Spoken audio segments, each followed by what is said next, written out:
strategic direction and governance of technology is really something that should be within the realms of the CIO, but also the executive business team. So it's even, of course, of the interest of the CEO and the CFO. And obviously the team that reports to the CIO is also involved in the direction of technology. Now, what really is governance and IT direction?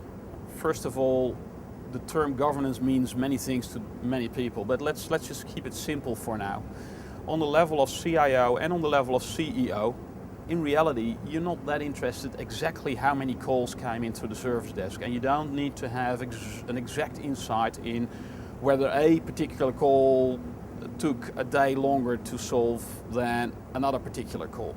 You're not interested in all the detail because you simply cannot manage that level of detail, and you need to look at the big picture and the priorities. Now, governance mechanisms are all about, let's make sure that there are control objectives for all the key areas of IT. So those are the key areas in the build space: build new solutions, change the business, and key areas in running technology.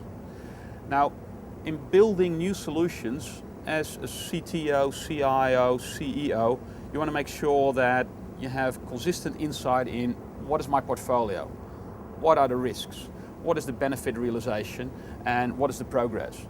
In the run side of technology, you want to have clear and consistent insight and regular checkpoints around control objectives around how well is my support going, how well are my service levels going, how well is my risk and security managed, and what is the current situation.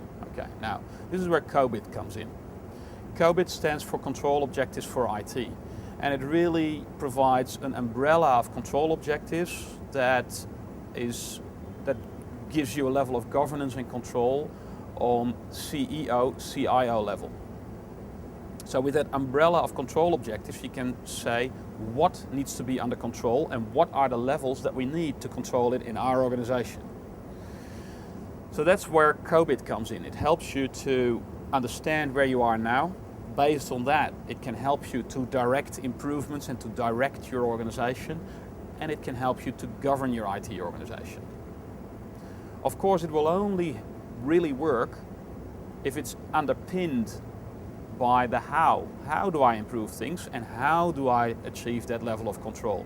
Now that's where Prince 2, P3O, PMP, MSP comes in the build space, because those methods will tell you how do I manage risk in the build, how do I manage projects, programs, portfolios.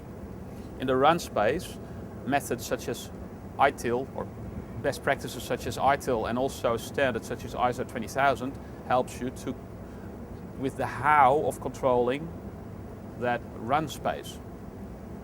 So this is how COBIT really works together with those other methods.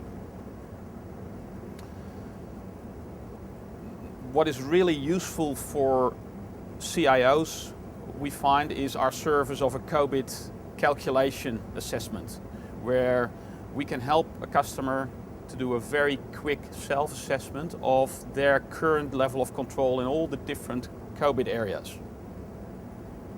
Based on that, they can define which gaps they would like to close and which areas they would like to improve. So that's a very powerful and swift method of understanding your current state. You could, for example, also use that pre-audit, because a lot of IT auditors use COBIT to audit their customer environments. However, just a calculator and just an audit is not going to help you. It's easy enough to do a mapping of the current state, or to even do an audit of the current state, write a report of everything that needs to be improved. But what's really difficult is to make that change, transform the organization, the how. So that's where the governance is one thing, but then implementing the improvements and achieving the benefits and closing those gaps, that's where the real challenges lie. Once you achieve some improvement with that, a new COBIT assessment can help you to demonstrate those improvements on the level that means something to CEO, CIO levels for their further direction of IT improvements. So what is our ITIL simulation game, and why did we actually create an ITIL simulation game? Well, let me start with that first point. Why is it useful to have an ITIL simulation game? Well, one of the great things, but also one of the disadvantages of the great upsurge in ITIL is that these days any IT service management person wants to and needs to be certified on ITIL foundation level. So one of the unfortunate things around that is that the market has moved towards a situation whereby more and more people need to achieve their foundation certificate crammed in a 2-day training course and an exam on day 3, where they need to learn a lot of terminology, a lot of framework, and a lot of preparation for exam questions. Okay, well, it's great to all speak the same language and understand the ITIL terminology and the principles. That's a great thing. But that doesn't mean that you're able to understand what it means to make real change, real transformation, even in as simple as a service desk improvement. That's where our simulation comes in. Because obviously we do what our customers want us to do, and that is get them ready for the exam. In fact, our exam pass rates are unrivaled. But we also realize that before we train people to get ready for the exam, they don't have that much interest in all the additional stuff. So what we do in our training courses is, first we train them to get ready for the exam, then they'll do the exam, and then we have half a day left where we translate all that theory into a practical situation and give people some key learnings to understand what it really means to implement ITIL amongst a group of people. For that group to be small or big, local or regional, they get a sense of what it really means. Now, in our evaluation forms of our training courses, invariably there is a fairly large percentage of people that makes a remark that simulation was the highlight of the course. Why is that?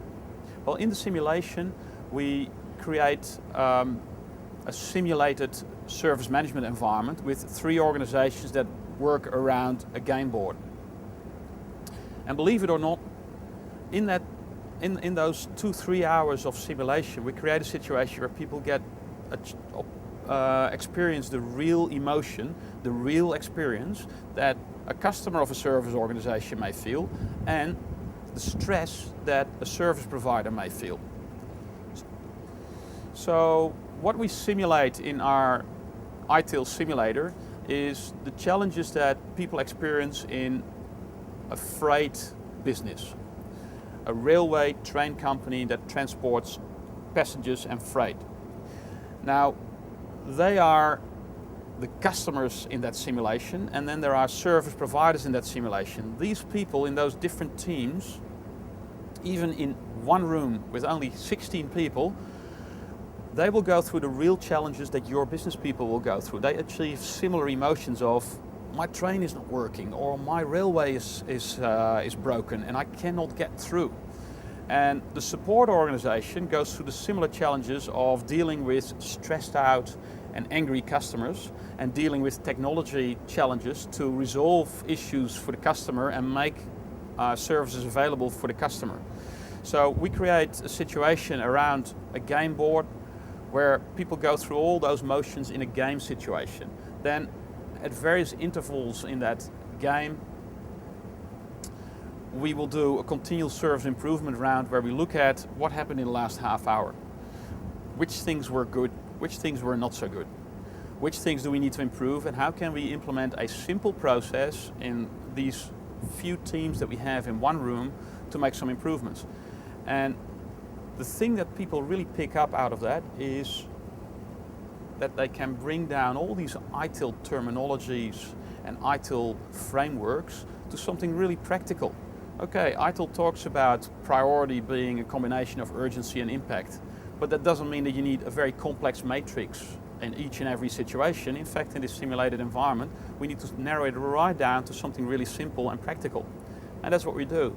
And that's how people experience that in the first round of this game. There's absolute chaos normally, and then they move on through a round of improvement and another round of improvement. And by the third round, suddenly things are quiet in the room. Everybody has a role. Everybody's working hard rather than a couple of people looking at how other people are running around. Everybody has a role. It's all clear. and they're all achieving results. Obviously, being an ITIL simulator, all of this is measured through KPI reports, and you can see in the course of this simulation, you can see how the service level and the KPIs improve with every continual service improvement round. Now, the most important thing is not that. The most important thing is that people walk away with an understanding of how you translate all these so-called best practice models to a real life situation, and how you need to bring other people into the fold and work together with you to make it work. So this is a great experience for course participants to know what ITIL really means when you apply it in practice. This simulation offers a great experience in which participants experience a service management situation that's not specifically linked to technology or IT, but does exactly demonstrate how you need to manage services and how you need to deliver services and achieve success for all stakeholders. The simulation demonstrates how ITIL and IT service management adds value to the organization, its customers, and its technology department.